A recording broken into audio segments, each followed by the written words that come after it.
What's going on, closers? Dominic here in another Warrior Wisdom Walk.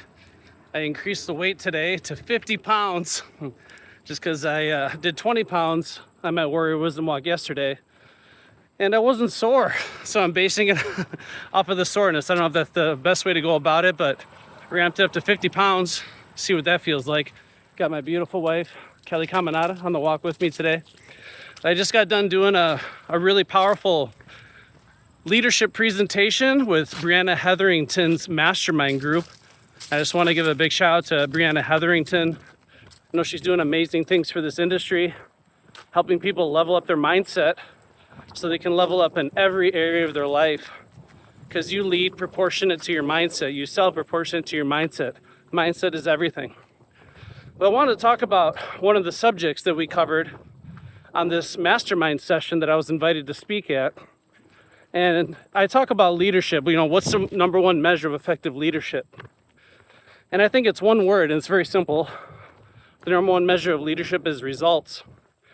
And without offending anybody, I like saying that if you're failing to get the results that you desire, then leadership is failing to lead. A lot of leaders will point fingers at their team, kind of moaning and groaning and complaining about, my team's not doing this, my team's not doing that.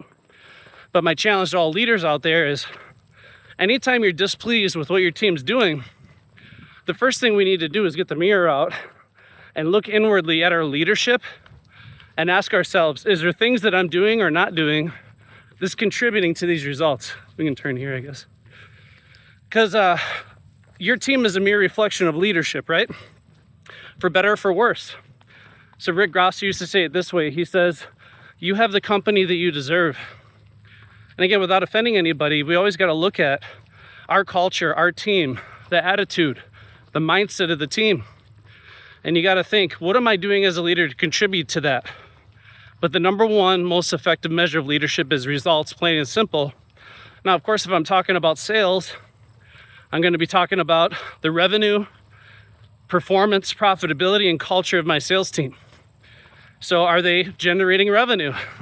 Are they profitable? Those are all things I can influence as a leader. And do I have a healthy sales culture? And I always like to define a healthy sales culture is when I have an open book culture of sales leaders. When salespeople as a whole are all leaders in their own capacity. And I don't even like defining a salesperson as a salesperson. I think every salesperson deserves to be a sales leader in their own capacity. Because if you got 10 people looking at the same challenge, same obstacle, you can come up with 10 different ways to overcome it. And we all have unique gifts and experiences we can bring to the table as a mastermind group to overcome these challenges together if we're all encouraged to lead by example. If we're all encouraged to share our own wisdom and gifts with the world.